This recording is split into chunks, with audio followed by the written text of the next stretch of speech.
You busted my chops. Welcome, everybody, to another edition of the Winner's Circle Sports Betting Podcast. It's Monday, July the 17th. You're watching the Winner's Circle Sports Betting channel, sponsored by or powered by, whatever phrase you would like to use. It's powered by, sponsored by GamblersWorld.com and GamblersWorld.net. Folks, GamblersWorld.net. We launched on Friday, 10 great handicappers, including this gentleman who's joining me today and used to be on the Winner's Circle's sports betting channel quite regularly. When we welcome him back, Mr. Chip Chirimbus of chipwins.com and gamblersworld.net. Chipper, how are you? I'm doing just great, Ross, and it feels great to be back in the fold again and be working with you. I mean, we did a lot of work together over the years, and it's great to be back.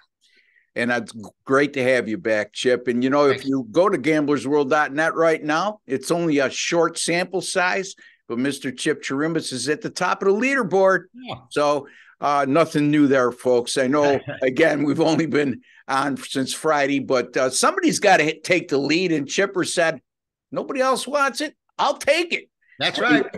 So we're going to be talking Major League Baseball today. Chip will be covering the LA Angels and the New York Yankees, a game that will be played in Anaheim. LA right now, minus 130 money line favorite, and the total in that game is 9. I'm going to be looking at the Texas Rangers and the Tampa Bay Rays, two division leaders, an interesting matchup there. But, you know, anything else you'd like to discuss in the world of sports, betting or sports in general? Well, in general, I can say that I absolutely hate the all-star uniforms that are being played. I know it has no significance whatsoever, Ross, but I remember when I was young going to Shea Stadium to see an all-star game, and it was thrilling to see Stan Musial in a home Cardinal uniform and see Mantle in the Yankee uniform on the road. And now you get there, and there's all homogenized. You don't know who's at the plate, and you know how you say you need a program to tell the players? You know, even with a program, you can't tell right now because their uniforms are all the same. And I didn't like that at all. I like the idea of the ambiance of the different color. Richie Aspern with Phillies across and a white pinstripe. I love that. It's gone. Baseball, they already got a man on second base in extra innings. Who knows? Yeah, no, it's a point well taken. I mean, and I believe back in the day, too, the Major League Baseball All-Star games were I won't say more competitive, but it meant more to the players. There was a sense of pride in that regard. Ross, they were competitive because, you know, I heard stories about how Pete Rose and some of the other players prior to the All-Star game would say, we got to beat those guys because there was a separation between the National League and American League. Now, why is there individual home run titles or batting titles when it's so homogenized? You're playing 40% of your games against the other league. It's just, you know, baseball's, it's so changed now. It's so different because the rivalries are being dissipated. I mean, the Yankees and Red Sox don't play as much as they used to, and the Cubs and the Cardinals. So I don't know what their goal is. And I'm not so happy with what I've seen, particularly what I see the kind of baseball out of New York. Which takes me to this. I know that before I used to put a lot of emphasis in interleague matchups. And hear me out on this. Go ahead. You know, before the DH became universal, it was just in the American League. So when an American League team went to a National League park, the American League pitchers had to hit. Right. And the American League teams had to adjust their style because it's a whole different style when your pitcher has to hit. Now you got to start making a lot more pinch hitting. Your starting pitcher, if you're behind by 2 runs in the 6th inning, even though he's pitching a solid game, he's only losing 2-0. You pulled him because you needed a pinch hitter in there to try to create offense. Now that's not the case. You know, if a guy's throwing a good game, you don't have to make that necessary move. And I always thought the National League had a distinct advantage when they played at home because they were used to that style of play. More, you know, the pitcher bunting, better hitting pitchers because they got more at bats. Right. You know, so now it's like, what's the difference? Why even? I mean, I look at stuff like Fox stat sheets, and they're showing interleague records. To me, it's insignificant. It's baseball now. There's no advantage one way or the other. So. Again, this is my general observations. Any thoughts in that regard, Chip? I agree with you, and I sort of liked when they had the rivalries, and it was a bit of a mystery when these teams would play each other. Yeah. It was really exciting. Now it's just so routine, Yeah. and I think it's lost its luster. And but like I said, the thing that just bugged me, irritated me, was the All-Star game, the uniforms. One team's Yeah. all in gold, one team's in black, one team's in blue, one team's in red, and you don't get to see, I think, maybe what the original intention was for you to see the best players from each team and know which team they were playing for or coming from. I mean, I'm watching guys at the plate. I don't even know what team they're playing for because the insignia is small on their sleeve and we can't see it on the television. I was really kind of annoyed, and I know a few other people were too. But that was my pet peeve about the game. It's insignificant. It means nothing. It's just something that you and I can talk about how irritated we are for no reason. Yeah, well, So, it takes away from the purity of the game a little bit. yeah, So I yeah, think where you're going with that. So yeah, yeah. good point. Anyway, all right, let's talk. Let's give them some free pick winners there, Chipper. Okay. Been a long time since we've done this type of format with you. So let's get right at it. Again, the Angels. Severino's going for the Yankees, and I scratch my head with him because Oh, you don't know what you're going to get from one start to the next with him. And then Griffin Canning for the LA Angels. The Angels coming off that series with the Houston Astros, which if you follow that series, it was just one team jumped up 3, the other team came back and went up 1. At Saturday, Houston had a 9-3 lead going into the 7th. The Angels come back, tie it up. The Rangers go up 12-9 going in the bottom of the 9th. The Angels come back with 4 in the bottom of the 9th. Similar type game yesterday with Texas winning 9-8. But in any event, the big thing. Houston winning. Excuse me, Houston winning. Yesterday. Houston winning 9-8 yesterday. Yeah. Correct. Did I misspeak? Yeah, I think you said Texas. Yeah, my fault there. All right. So anyway, let's get right to it. What's your take on this game? Well, the Yankees, we know how say New York was really sour on both baseball teams, and the Yankees, of course, had that frontline pitching headed by Severino, and they're beside themselves. Not only is their lineup hitting 231, and which is absolutely horrid for a contender anyway, but this Severino, who they expected to be their ace, expect him to throw a lot of innings, 1-4. Rossi's got an ERA over 7 and a WHIP of 1.8. Now you're allowing, he's lucky it's only 7, right, Chip? Right. I mean, last game he gave 10 hits up in 2 innings and gave up 7 runs. Listen to this little storyline, Ross. In his last 8 starts, 7 runs, 4, 5, 3, 0, 7, 7. And he's just not there. And the Yankees, with their poor hitting being as bad as it is, this is a major disappointment from what I am understanding out of New York. If he doesn't have a good performance here, they're just not going to go with him much longer because they're blowing out of games in the 2nd and 3rd inning when he's starting. And the other day he was an underdog at home. And I think, and I said, boy, this is out of character. And I actually played against him. And that was the game he got blown out. And it was strictly because the odds maker knew. The odds makers made this Severino their number 1 starter beside Cole, of course, an underdog at home in a situation that didn't call for that number. And I think the odds maker was telling us something, and they're telling us Severino's in trouble, and he got bombed. He's 0-1 against the Angels lifetime, 4 starts, 3.5 ERA. But this Yankee team has lost 6 of 8. But, what good is it? The Angels aren't any better. They've lost 7 of 8. And now, they just don't seem to be able to do it. This Angel team, Griffin Canning is on the mound today, and he's 6-4, 4.62 ERA. Russ, it's amazing sometimes how these guys have some great records, and some of them, great ERAs, and their records don't reflect what their ERA is. And sometimes you have a guy that's 9-2 with an ERA close to 5, another guy's 1-6 with an ERA of 2.3, and it's just really wild the way that happens. I'm really not high on the Angels at all, even though I think they'll be better now that Trout is out. And they were 1 game under 500 while he was playing. We'll see what happens while he's gone. But Ohtani's not going to be pitching, and maybe that's a blessing for the Angels. In his 1 start against the Yankees, he gave up 5-6 runs in the 1st inning, and the Yankees were up 7-0. And, of course, the Angels came back and won that game. Ohtani didn't get the loss, but he did get bombed. I like the Angels here. I just think the Yankees are in such trouble. I think the lineup's in trouble. They've got no power. They just don't seem to be in sync at all. And for them, it's all or nothing. They hit 5 home runs the other day and got beat. I mean, Ross, he hit 5 home runs in a game. You're not supposed to get beat. And that's, they were all single shots. There was nobody on base. And by the way, I don't know if you know, Ross, Gary Sanchez is hitting 191 for the Padres. That's what I meant to know. Yeah, and he's on his second club of the year already, or third club of the year, one of the two.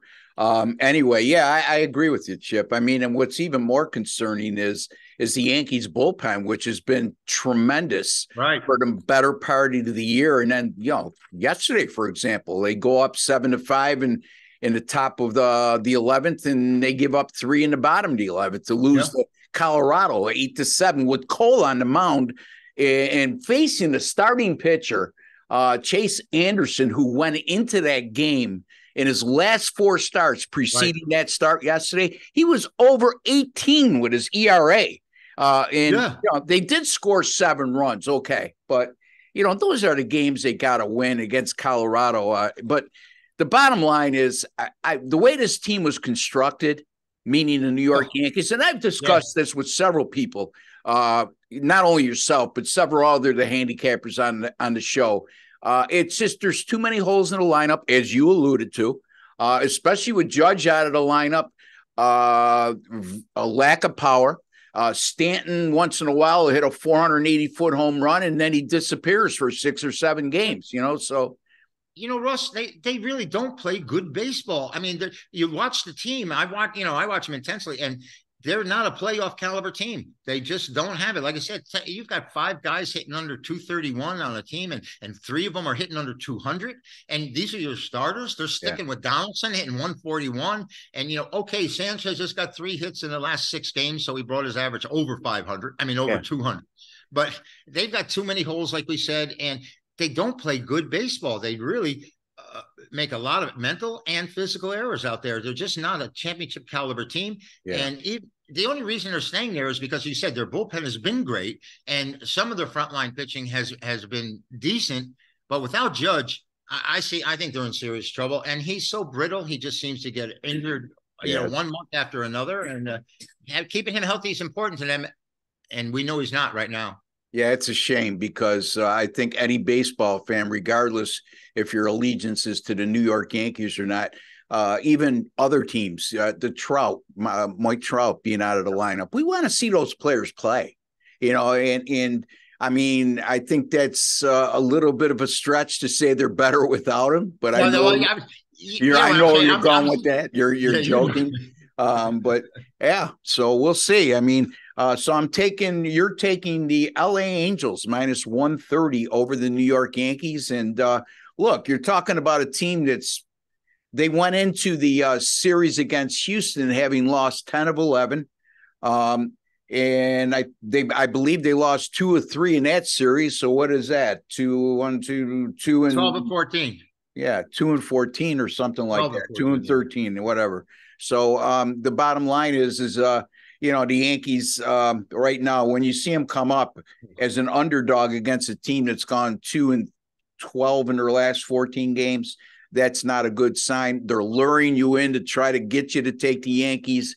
And Severino, Canning's nothing to speak of, but Severino, like Chip just alluded to, he's had issues with consistency. Chip ran down the numbers, and then you almost can say, okay, well, if they get him out of there after 3 or 4 innings, the Yankees bullpen up until the last week always kept you in games because they held you at bay, but that's not been the case of late. So I can't. Go ahead. I think you said it. How did Severino become a $1.30 underdog to Canning? Yeah. I mean, this guy was one of the, I'd say he was one of the feared or more respected hurlers by the odds makers, and now they're not giving him any credence whatsoever. I mean, $1.80 whip, I think could tell the story here, and I think the Yankees are in trouble. Severino doesn't come through. They're really in the doldrums here. I think they're out of the playoff picture as it is right now. Yeah, and I don't see them improving. Even if they were to make the wild card, this isn't a team that I could see right now that's capable of a deep run. They're going to be an early exit. But it's almost like unless they, as they always seem to do, make big moves at the trade deadline, they're most likely going to be a buyer because they're still in the midst of. Go ahead. who do they have to give? I mean, who do they have to offer anybody? I mean, their best player is one of their biggest reasons they're failing so bad. They're the second baseman. You guys love him. I don't think you can win with a guy that doesn't hustle. And I don't No. care about any. I don't care if he hits 500. If that guy's not out there giving his best, it affects everybody else. And that's where the Yankees are right now. Some of these guys are just going through the motions. As a matter of fact, it was Hicks that said, when he got traded to Baltimore, it's great to come to the ballpark with people that want to play every day. And yeah. I think that's he may be talking about Stanton and a few other people, but I just think the Yankees are in trouble. Yeah, it's not that they don't want to play. I mean, they're in the lineup every day, right? It's not like guys don't want to be in the lineup. It's they're taking their spot in the lineup for granted. Right. And you have these guys that are they're running on second base as a fly ball but 1 out, and they're running like there was 2 outs and not even a care in the world. They're standing on home plate and the ball's being lobbed back into second base because they left the base. Their mental sharpness is just not there. They're not playing good fundamental baseball. No, they are not. And you're right about Gleyber Torres. Yeah, that's Torres. Looked like he was going to be an absolute star when he came out, and he's regressed over the last few years, which is disappointing. I think he was the one Hicks was actually referring to tell you the truth. Yeah. And the thing with him, I think he's never been the same since they moved him to shortstop. He was adequate at best at shortstop, but he was a lot better second baseman early in his career, and it seemed like he was comfortable in that role. And again, Chipper, when you guys got guys hitting as bad as they are around him, it doesn't help either. So, you got Lemieux, who was one of the most consistent, better hitters in all of baseball for a decade. And now you could say he's at the end. He's hitting 230, and he's not making contact the way he has in the past, because he was the guy that would get that single or a double so that he'd be on base. The Yankees have nobody on base. They had, like I said, 5 solo homers the other day and lost the game. All right, so I'm going to look at Texas and Tampa Bay. It'll be Dane Dunning on the mound for their home team, Texas Rangers. It'll be Shane McClanahan, who still is a front runner for the AL Cy Young Award. However, you look at his last 2 starts against Kansas City and Seattle, and he's been shaky. I mean, he gave up 6 earned runs in a little over 6 innings pitched. Not very good at all. And the Tampa Bay Rays, after that torrid start to the season, have really leveled off a bit of late, going 3-8 in their last 11 games. Look at anybody who thought that they were going to win at the pace they were winning at to start the year is delusional, because that happens once in a great while. You remember the Seattle Mariners that won 114 games under Lou Piniella. I remember the New York Yankees who won 116 games with Joe Torre. Those teams were special, and those types of seasons are extremely rare. And Tampa Bay does a lot of things right. They depend on the long ball a lot. But here's the thing I look at is right now Tampa Bay is still a minus 120 road favorite in this game against a Texas team that's really good at home, a Texas team that hits great at home. Yeah. And Shane McClanahan, if you're going to give me him at this cheap of a price against Texas or anybody else, I am going to really give it serious consideration. The Rangers are coming off the 3-game sweep of Cleveland, but prior to that, they were absolutely terrible for about a week and a half. And like I alluded to, Tampa Bay is certainly not setting the world on fire. 3-8 in their last 11. They did take 2 out of 3 in Kansas City, but how much do you want to put a feather in your cap for that accomplishment? Kansas City's absolutely horrible. I just think I'm going to go with who I believe. I know Dane Dunning's been in good form over the last 4 starts. I know Texas is coming off that sweep over Cleveland momentum. They're at home. Tampa Bay been on the road, and McClanahan. I'm going to trust Shane McClanahan, and I'm really going to trust the Tampa Bay bullpen that over their last 7 games has a little over a 2 ERA. Texas hasn't been bad of late, but they were really good in the Cleveland series, but Cleveland can't hit their way out of a paper bag. They're not a power-laden team. And prior to that, Texas's bullpen was nowhere near championship caliber. They're going to have to make some moves there. In any event, that's for a discussion for another day. I like Tampa Bay here in this spot, -120 with Shane McClanahan over the Texas Rangers. And Chip Chirimbus, he likes the LA Angels, -130 over his beloved New York Yankees. So, Ross, I'd like to make a comment on your game, your McClanahan. Sure, absolutely. On his consistency has been amazing the last 2 seasons. His ERA this year, 2.54. ERA for the entire season last year, 2.53. They do not put the ball in play against him. Last year, he had 167 innings pitched and went 51 innings without giving up a hit. And this year, he's doing the same thing where he's giving up, 22 less hits than innings pitched.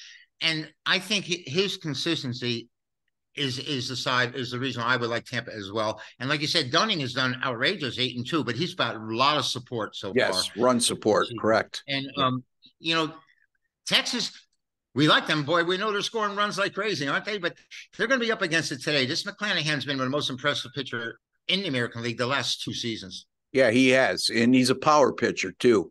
And when you're a power pitcher, you can get yourself out of a lot of jams. And Chip he had 101 Ks in 96 innings. So that tells you he's getting better than 1 strikeout an inning, and he's only giving up 2/3 of a hit each inning. He's going to be hard to score on. Yeah. And he's coming off a couple bad outings. But again, you got to look at this is one of those cases where I'm not just going to look at what he's done the last 2 starts. I'm going to look at the fact that if he wasn't physically sound or mechanically right now, they might push him back, and they're not doing that. So no, they brought him off the IL, so off the injured list. He missed the All-Star game, so I think that they're putting him back in action this quick after the All-Star game. That he's probably healthy. Right, he's sound, right? Yep. So exactly right. So there you go. And Chip brought up WHIP. That's I know that you people have all heard me mention that phrase on many occasions and how I put more emphasis on that than I do actual ERA. Right. And I continue to do so. And with Severino, Chip calls him Severino. I call him Severino. Anyway, whatever, potatoes, tomatoes, whatever you want. It must be a mispronunciation on my end, believe me. Yeah, it's Severino. So in any event, you're looking at a 180, and that's a 180 whip and a little over 7 ERA that Chip just mentioned. That quite frankly, with a whip that high, he's lucky it's only 7. It should be much higher. Anyway, all right. So there you have it for our 2 free picks. But now we're going to turn it over to Chip, and he's going to tell us what he's got going on at gamblersworld.net and how he's been doing of late. Not only at gamblersworld.net, because we just launched on Friday. I look over at Picks and Parlays, and I see you're on a very good streak over the last 30 days. So tell the folks a little bit about how you've been doing and what you may have coming up this week. Thank you, Ross. And one of the things that I pride myself on is consistency. And I've been there for quite a while, over a number of years, as a matter of fact. But I usually like to post 3 games a day. And that way you can come out being a winner if we go 2-1. And yesterday actually was 3-0. Yep. And we've gone 3-0, Ross, with our top plays, our mega buck plays, Friday, Saturday, and Sunday. We swept the board with those games. And, that's where I like to hang my hat. I originally called myself the A play, meaning having been a former teacher, this was the highest rated play, and it was the single play of the day. It was the A play. And I give out other options, other plays. We call those my chip shots or things along those lines. But I don't like to give out a lot of plays, Ross. You know that, on college Saturday, I may give 3 or 5, and same thing on NFL Sunday. But for the most part, if I don't give you 3 games, you're usually going to get 1 out of me because I want to make sure you're a winner. The last thing I want to do is go 1-1. And I want you to come up with a positive result at the end of the day. So you're going to get 3 games. And we're not like you, Ross. I don't lay heavy favorites. We don't do that. Anybody can sit and take a game that's 2-1 and think they're going to win. You and I, we do a little research and we go after the short favorites or those dogs that have a great chance to win. So, like I said, discipline and being consistent is the key here. And I just try not to get away from yourself and stay steady with it each and every day, because Ross, we talked about sometimes when we lose, it's hard to take our heads off the pillow in the morning because we just feel it so heavy. And right now, thankfully, we just get up and we just do it, and it's been working. Absolutely right. And for those of you, his mega bucks plays are similar to my 10-star top plays that I was really. Now, I will say this, okay? We have a grading system at at gamblersworld.net that I'm very fond of. As a matter of fact, I designed it. We either rate our picks 2, 3, 4, 5, or 10 units. However, we only get 2 10-unit plays per month. We only get 6 5-unit plays per month. So keep an eye on that. Chipper already has expressed that he likes that system, and we'll see how that works going forward. But basically, when we rate a play 2, 3, 4, or 5 or 10 units, it's based on $100 per unit. That's how it's calculated.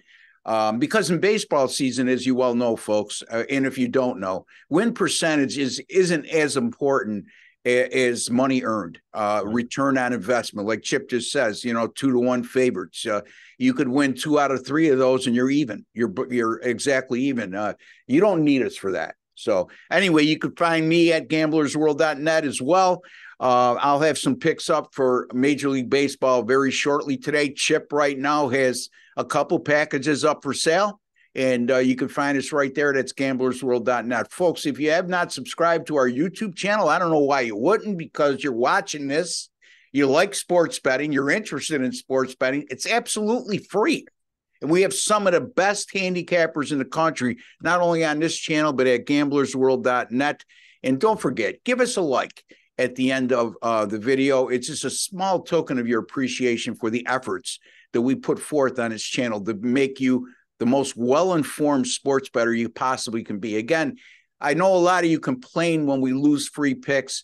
We sell picks for a living. We want to win our free picks, but they're not our best picks. On the other hand, like I mentioned to a user the other day that had somewhat of a complaint in that regard, is, pick up on our conversations, okay? Pick up, like we just had a conversation right now as it applied to certain aspects of sports betting. And it's not always about winners and losers with these free picks. It's about sometimes you could pick up stuff within our analysis that you didn't know the day before.